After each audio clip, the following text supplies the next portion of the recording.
श्री कृष्ण जन्माष्टमी व्रत कथा। इंद्र ने कहा, हे ब्रह्मपुत्र, हे मुनिश्रेष्ठ, हे सर्वशास्त्र विशारद, हे देव, व्रतों में उत्तम उस व्रत को कहिए जिस व्रत से प्राणियों को मुक्ति लाभ हो, और हे ब्राह्मण, उस व्रत से प्राणियों को भोग मोक्ष भी प्राप्त हो। नारद ने कहा, त्रेता युग के अंत तथा द्वापर युग के प्रारंभ काल में नीच कर्म को करने वाला पापी कंस नामक का दैत्य उत्पन्न होगा। उस कंस की महाश्रेष्ठ सुंदरी बहन देवकी नाम की थी। उस देवकी से उत्पन्न 8वां पुत्र दानव कंस को मारेगा। इंद्र ने कहा, हे नारद, उस दैत्य की सविस्तार कथा कहिए। क्या पुत्र 8वां पुत्र अपने मामा कंस का हनन करेगा, अर्थात मारेगा? नारद ने कहा, किसी समय की बात है कि दुरात्मा पापी दैत्य कंस ने देवज्ञ ज्योतिषी से पूछा, हे विप्र, किस प्रकार मेरी मृत्यु होगी? ज्योतिषी ने कहा, हे दानवाधीश यादवेंद्र, वसुदेव की पत्नी देवकी, जो बोलने में बड़ी ही चतुर तथा आपकी बहन है, उसका 8वां पुत्र, जो कि शत्रुओं को परास्त करेगा और कृष्ण नाम से विख्यात होगा, वही सूर्योदय के समय तुम्हारा हनन करेगा। कंस ने कहा, हे देवज्ञ, बुद्धिमानों में श्रेष्ठ, कहिए यत्नपूर्वक किस मास, दिन और समय में वह मुझे मार डालेगा? देवज्ञ ने कहा, हे दानेश्वर, माघ मास के शुक्ल पक्ष की सप्तमी तिथि को महात्मा कृष्ण के साथ तुम्हारा घोर संग्राम होगा। उसी संग्राम में वह तुम्हें मार डालेगा। इसलिए हे कंस, तुम अपनी रक्षा का प्रयत्न करना। नारद ने कहा, हे शक्र, देवज्ञ के यों कहने पर कंस को श्री कृष्ण मारेंगे, इसमें तनिक भरी संदेह नहीं करना चाहिए। अर्थात सुरेश्वर कंस की मृत्यु देवज्ञ के बताए हुए समय पर श्री कृष्ण के हाथों से अवश्य ही होगी। इंद्र ने कहा, हे मुनि पुंगव, उस दैत्य की कथा कहिए और कैसे कृष्ण की उत्पत्ति होगी और कृष्ण के द्वारा कैसे मौत आवेगी, किस प्रकार बार बार उसके साथ युद्ध होगा। हे ब्रह्मपुत्र, हे मुनिश्रेष्ठ, उस पूरी कथा को मुझसे कहने की कृपा कीजिए।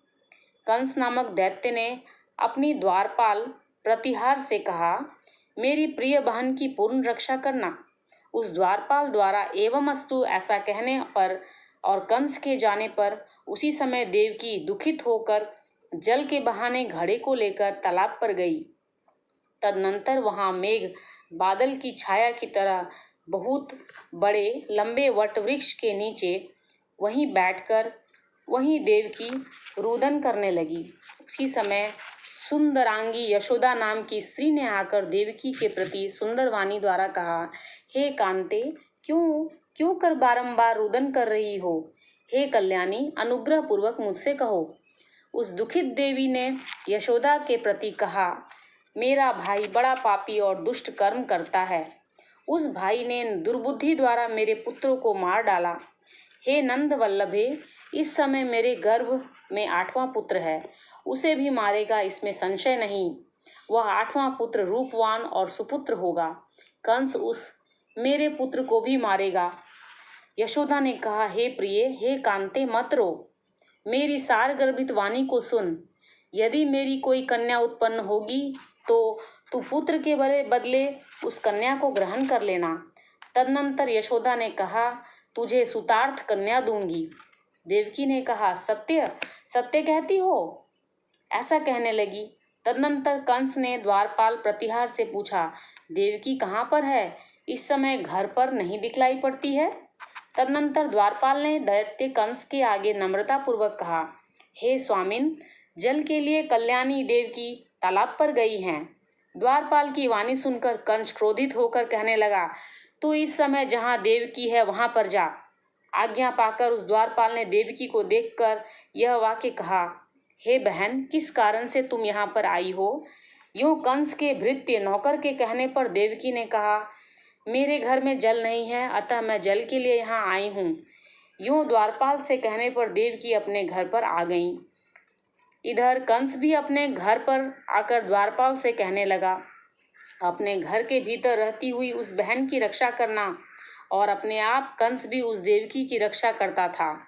अपनी बहन को घर के भीतर कर दरवाजों में ताले बंद कर और बाहर शूल तथा मुदगर लिए हुए दैत्यों को नियुक्त किया। इस प्रकार घर में रख कर अपने विजय मंदिर में चला गया।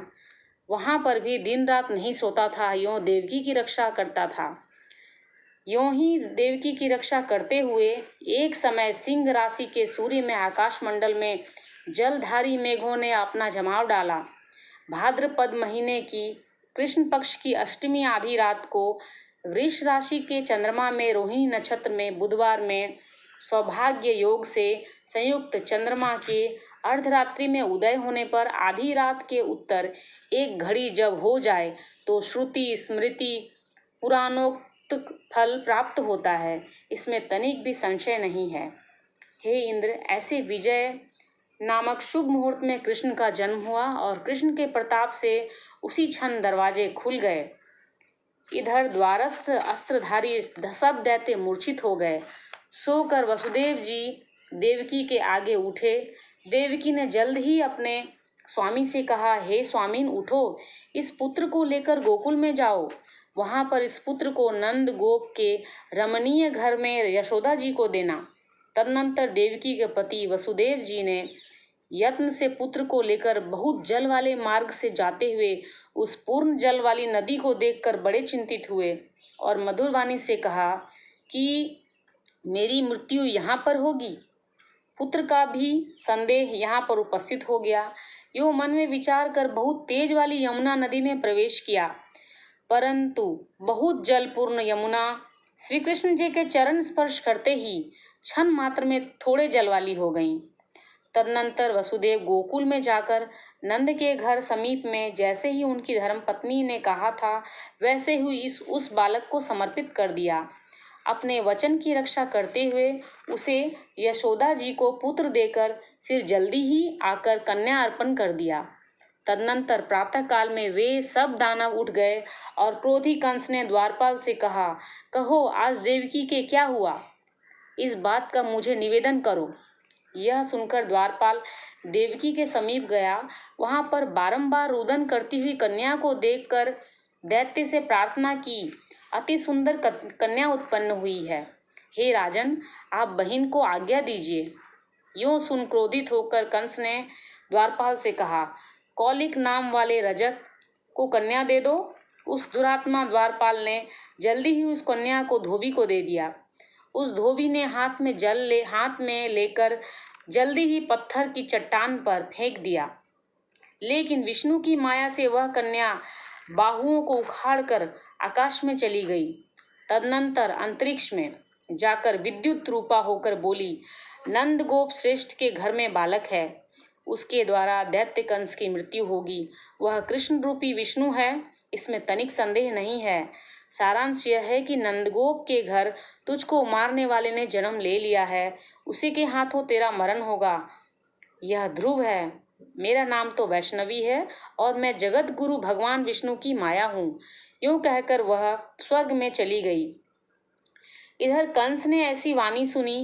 वह कंस अति क्रोधित होकर नंदगोप के उत्तम घर में एक स्त्री को भगवान कृष्ण का वध करने के लिए भेजा। उस स्त्री ने वहां जाकर प्रेम से बालक को स्तन पिलाया। स्तनपान करते हुए कृष्ण उसके स्तन द्वार से प्राण खींचने लगे। इससे उस स्त्री ने कृष्ण कृष्ण की रटना लगा दी। उस शिशु ने उसके स्तन छोड़ दिए तो वह व्याकुल हो गई। तदनंतर जहाँ से आई थी वहीं दानवेश्वर के पास चली गई। उसने अपनी और कृष्ण संबंध की सारी कथा सुना दी।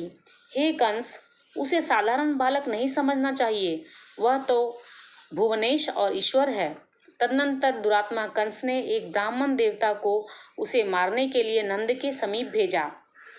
तद नंद की पत्नी यशोदा ने उस ब्राह्मण को आते देखकर कहा, हे ब्राह्मण, मेरा पुत्र यह है। उस लड़के की माता यशोदा ने कहा, हे द्विज, तुम इस बालक और इस घर की रक्षा करो, मैं तालाब पर पानी के लिए जा रही हूँ। तदनंतर वह ब्राह्मण उस बालक को मारने लगा। इससे कृष्ण ने उसके मुख को दही वाले बर्तन में कर दिया। तदनंतर नंद पत्नी ने वहां आकर उस ब्राह्मण के मुख में दही लगा देखा तो क्रोध से कहने लगी, तुमने यह क्या किया जो दही का पान कर लिया? अब तुम्हें दही नहीं दूंगी। इधर वह ब्राह्मण कंस के समीप आकर कहने लगा, वह बालक तो भगवान विष्णु है और त्रैलोक्य के नाथ हैं, ऐसा जानना आवश्यक है। इसमें तनिक भी संदेह नहीं करना चाहिए, वे तुम्हारा निश्चित वध करेंगे। यो ब्राह्मण की वाणी सुनकर कंस ने वासुदेव नामक कृष्ण को मारने के लिए बहुत ही उपाय किए। वह मूर्ख कंस कृष्ण को मारने का उपाय दिन रात सोचा करता था। कंस से पूजित हो केशी नामक दैत्य ने घोड़े का रूप धारण कर गोकुल में जाकर कृष्ण को अपने ऊपर चढ़ाने मात्र से ही अपने प्राणों से हाथ धो बैठा। फिर महासुर कंस ने अरिष्ट नामक दैत्य को बैल के रूप में भेजा। वहां शिशु रूप धारण किए हुए कृष्ण भगवान रमणीय स्थान पर थे। वहां वह आया। दोनों बैलों के मध्य में युद्ध करते हुए कृष्ण ने उस दैत्य रूपी बैल के सींगों को क्षण भर में तोड़कर मार डाला। फिर दानव कंस ने कालाख्य नाम कर दैत्य को कौवे के रूप में भेजा। वह कृष्ण के समीप आया। श्री कृष्ण बालक ने कौवे को पकड़कर उसके गले को दबोच कर मसक दिया और उसके पंखों को उखाड़ दिया, जिससे कालाख्य जमीन पर गिर गया। कंस इस बात को बराबर दिन रात सोच रहा था कि बालक कृष्ण की मृत्यु कैसे होगी। इस प्रकार के विचार में मगन कंस ने द्वारपाल से कहा, मेरी आज्ञा है कि तुम नंद के यहाँ जाओ और जाकर कहो आपको महाराज कंस बुला रहे हैं। यह सुनकर द्वारपाल नंद को बुला लाया। तदनंतर कंस ने नंद जी को आज्ञा दी कि पारिजात के पुष्प को ले आओ, नहीं तो तुमको जान से मार दूंगा, यह मेरा निश्चित मत है। यह सुनकर नंद जी एवं अस्तु कहकर अपने घर गए। वहां अपनी पत्नी से सारी बातें कह सुनाई। इधर कृष्ण ने भी बात सुनकर बालकों के साथ खेलते हुए गेंद को लेकर यमुना नदी में फेंक दिया। भगवान श्री कृष्ण गेंद के बहाने मुख्यतः पारिजात के पुष्पों को ले आने के लिए कदम्ब के पेड़ पर चढ़कर यमुना में कूद गए। अतनंतर श्रीधर नाम के गोपाल महात्मा ने सारा समाचार यशोदा माता के आगे कह सुनाया। कृष्ण गेंद के सहित स्वयं ही यमुना नदी में के मध्य कूद गए हैं। यह बात सुनकर यशोदा जी केश खुले ही बड़े वेग से जहाँ सूर्य की पुत्री यमुना नदी थी गई। वहां किनारे पर किसी को न देखकर अत्यंत व्याकुल हो गई। हे यमुना नदी, यदि मैं बालक को देखूंगी तो भाद्र मास की रोहिणी युक्त अष्टमी व्रत को करूंगी। दया दान सज्जन प्राणी ब्राह्मण कुल में जन्म, रोहिणी युक्ता अष्टमी, गंगा जल एकादशी, गया श्राद्ध और रोहिणी व्रत ये सभी दुर्लभ हैं। 1000 अश्वमेघ यज्ञ, सैकड़ों राजसूय यज्ञ, सैकड़ों दान तीर्थ और व्रत, करोड़ों कपिला दान करने से जो फल देता है वह सब कृष्णाष्टमी के व्रत से प्राप्त हो जाता है। इंद्र ने कहा, हे मुनि श्रेष्ठ नारद, यमुना नदी में कूदने के बाद उस कृष्ण बालक ने जलाशय में स्नान कर पाताल में जाकर क्या किया, वह सब मुझसे कहिए। नारद ने कहा, हे इंद्र, वहां पर बालक कृष्ण और नागराज ने क्या किया, वह सब उत्तम वृतांत सुनो। उस बालक कृष्ण ने नागराज की पत्नी से कहा, हे भद्र, यहाँ पर किस स्थान से आए हो और क्या प्रयोजन है। नागपत्नी ने कहा, हे कृष्ण, क्या तूने जुआ खेला है जिसमें सारा धन हार गया है? यदि यह बात ठीक है तो कंकन मुकुट और मणियों का हार लेकर अपने घर जाओ, क्योंकि वे अभी शयन कर रहे हैं, नहीं तो मेरे प्रिय पति नागराज भक्षण कर जाएंगे। बालक ने कहा, हे कांते, जिस प्रयोजन से मैं यहाँ आया हूँ वही कथा सुनो। कालिया नाग के सिर पर कंस के साथ जुआ खेलने में हार गया हूँ। तदनंतर नाग की पत्नी क्रोधित हो अपने पति से कहने लगी, हे स्वामिन, हे शेषनाग, आपके घर शत्रु आया है। यह बात सुनकर नागेंद्र उठा और हरि के साथ युद्ध करने लगा। युद्ध में कृष्ण को मूर्छा आ गई। मूर्छा के हटने पर गरुड़ का स्मरण किया। उसी क्षण विहंगराज गरुड़ वहां पर आ गए। उनके आते ही श्री कृष्ण उसी गरुड़ पर चढ़कर कालिया नाग को युद्ध में जीत लिए। नाग ने इनको श्री कृष्ण भगवान जानकर प्रणाम किया और पारिजात से उत्पन्न बहुत से पुष्पों को मुकुट में रख दिया। तदनंतर कृष्ण अपने घर चले गए, वहां गरुड़ को छोड़ दिया। तदनंतर बारंबार गिड़गिड़ाती हुई कालिया नाग की पत्नी ने कहा, मैं भुवनेश्वर कृष्ण को नहीं जान पाई। हे जनार्दन, मंत्रों से रहित, क्रियाओं से रहित, भक्ति भावों से रहित मेरी रक्षा करो। हे महादेव, हे हरि, हे मेरे स्वामी को मुझे दे दो। श्री कृष्ण ने कहा, हे सर्पिनी, महादैत्य कंस के सामने तेरे पति को ले जाकर फिर छोड़ दूंगा। यह सत्य कहता हूँ, अतः तुम अपने घर जाओ। इस प्रकार करते हुए यमुना नदी के मध्य से नाग सहित श्री कृष्ण निकले। तदनंतर कालिया के शब्द से तीनों लोग कांप गया। फिर कृष्ण और पन्नग मथुरा नगरी में जहाँ कंस रहता था वहां चले गए। वहां कमलों को देकर यमुना के मध्य जलाशय में वह सर्प चला गया। इधर कंस विस्मित हो गया और कृष्ण प्रसन्नता से गोकुल चले गए। उनके गोकुल पहुंचने पर प्रसन्न हो यशोदा माता ने बहुत प्रकार के उत्सव किए। शुभ गोकुल में गाना नाच हुआ और बाजा बजा।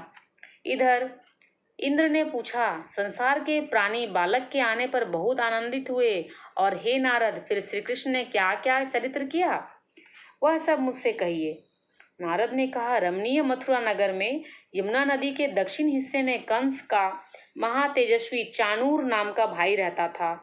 उस चाणूर ने जनार्दन से मल्ल युद्ध के लिए अपनी घोषणा की। हे शक्र, कृष्ण जी का उनके साथ मल्ल युद्ध होने लगा। भेरी, शंख, मृदंग के शब्दों के साथ कंस और केशी नामक दैत्य युद्ध को देख रहे थे। कृष्ण जी ने गले में अपने पैर को देकर युद्ध में चाणूर दैत्य को मार डाला। तदनंतर कंस का भाई अति दुष्ट दैत्य केशी को भी निशांत में युद्ध में केशव ने मार दिया। दैत्येंद्र केशी के मरने पर सब प्राणी उस कृष्ण की स्तुति करने लगे और दैत्य समूह तो उससे केशी के मरने पर दुखित हुए। श्री कृष्ण बालक के द्वारा दैत्य मारा गया, यह महान आश्चर्य है। यूं सोच वहां पर बड़े क्रोध से युक्त लाल आंखों को कर कंस ने द्वारपाल को बुलाकर कहा, जल्दी ही शस्त्रों को ले हाथ में लिए हुए दैत्यों को ले आओ। तदनंतर युद्ध में निपुण खड़ग, शक्ति और तलवार हाथों में लिए बड़े बड़े दैत्य आज्ञा मिलते ही चले आए। कंस ने कहा, हे दैत्यगण, मेरी आज्ञा से तुम सब निरंतर युद्ध के ज्ञाता कृष्ण के साथ युद्ध करो। युद्ध के ज्ञाता उस दैत्यों ने शस्त्रों और अस्त्रों से कृष्ण के साथ युद्ध किया। हे इंद्र, इधर केशव ने पूर्व मित्र गरुड़, बलदेव, सुदर्शन चक्र तथा पूर्व देह नारायण का स्मरण किया। इसके बाद बलदेव जी सुदर्शन लेकर गरुड़ पर चढ़कर आए। उन्हें आते हुए देखकर जल्दी ही कृष्ण ने सुदर्शन चक्र को लेकर गरुड़ पर चढ़कर कितने ही दैत्यों की गर्दनों को, कितने के शिरों को और कितने को मध्य से विदीर्ण कर दिया। किसी का एक हाथ, किसी का एक पैर और किसी को बीच से काट डाला। सुदर्शन और मूषल चक्र वाले हाथ से श्री कृष्ण तथा बलदेव ने दैत्यों को मार डाला। बलदेव जी ने मूसल तथा हल से, श्री कृष्ण ने सुदर्शन चक्र से दैत्यों को माघ मास की शुक्ल पक्ष की सप्तमी को मारकर भूमिशाई बना दिया। श्री कृष्ण ने कहा, हे महादैत्य, हे नीच कंस, उठो उठो, मैं इस महायुद्ध स्थल में तेरे साथ युद्ध कर तुझे मार कर महीतल पर क्रीड़ा करूंगा। यूं कहते हुए बड़े क्रोधावेश में महीतल में पड़े हुए दैत्येश्वर के बालों को पकड़ लिया। तदनंतर उस महादैत्य कंस को घुमाकर पृथ्वी पर पटक दिया, जिससे वह असुर मर गया। उस असुर के मरने पर देवताओं ने शंखों को बजाया। संसार के सब लोगों ने आपस में वासुदेव के लिए जय जय शब्द का उच्चारण किया और श्री वासुदेव की अर्चना की। इंद्र आदि ने आकाश से पुष्प वर्षा की और वासुदेव तथा महारथी बलभद्र बड़े प्रसन्न हुए। नंद देव की वसुदेव, यशोदा और संसार के सभी प्राणियों ने हर्ष मनाया। इंद्र ने कहा, हे नारद, इस कृष्णाष्टमी को व्रत को कहिए। नंद देव की वसुदेव, यशोदा और संसार के सभी प्राणियों ने हर्ष मनाया। इंद्र ने कहा, हे नारद, इस कृष्णाष्टमी व्रत को कहिए। इसके करने से क्या पुण्य है और क्या फल है, और हरि की पूजन विधि क्या है। नारद जी ने कहा, भाद्रपद मास की कृष्णाष्टमी को व्रत करें। उसमें ब्रह्मचर्य आदि का पालन करते हुए भगवान केशव हरि का स्थापन करें। श्री कृष्ण की मूर्ति सोने की बनाकर कलश के ऊपर चंदन, अगरू, धूप, पुष्प, कमल के पुष्पों एवं श्री कृष्ण को वस्त्र से वेष्टित कर विधिवत अर्चन करें। गुड़ूची, छोटी पीपल, सोंठ को श्री कृष्ण के आगे अलग अलग रखें और 10 रूपों, दशावतारों की तथा देवकी का स्थापन करें। हरि के सानिध्य में मत्स्य, कूर्म, वराह, नरसिंह, वामन, परशुराम, राम, कृष्ण, बुद्ध और कल्कि के ये 10 अवतारों गोपिका, यशोदा, वसुदेव तथा नंद, बलदेव, देवकी, गायों, वत्स, कालिया, यमुना नदी, गोपगण और गोपपुत्र गणों का पूजन करे और 8वें वर्ष की समाप्ति पर उद्यापन करे। यथाशक्ति विधान द्वारा सोने की प्रतिमा बनवावे। मत्स्य कूर्म में इस मंत्र से मनुष्य सविधि अर्चन करे। आचार्य ब्रह्मा और 8 त्रित्विजों का वर्ण करे। प्रतिदिन ब्राह्मणों को दक्षिणा और भोजन द्वारा प्रसन्न करे। जो व्यक्ति जन्माष्टमी के व्रत को करता है वह ऐश्वर्य और मुक्ति को प्राप्त करता है, आयु, कीर्ति, यश लाभ करता है और इसी जन्म में सब प्रकार के सुखों को भोग कर अंत में मोक्ष पद का अधिकारी हो जाता है। जो लोग केवल भक्ति भाव से कथा सुनते हैं उन लोगों का पाप छूट जाता है और वे उत्तम गति को प्राप्त कर लेते हैं। श्री कृष्ण जन्माष्टमी व्रत कथा भाषा टीका सहित समाप्त। ओम जय श्री राधे कृष्णाय नमः।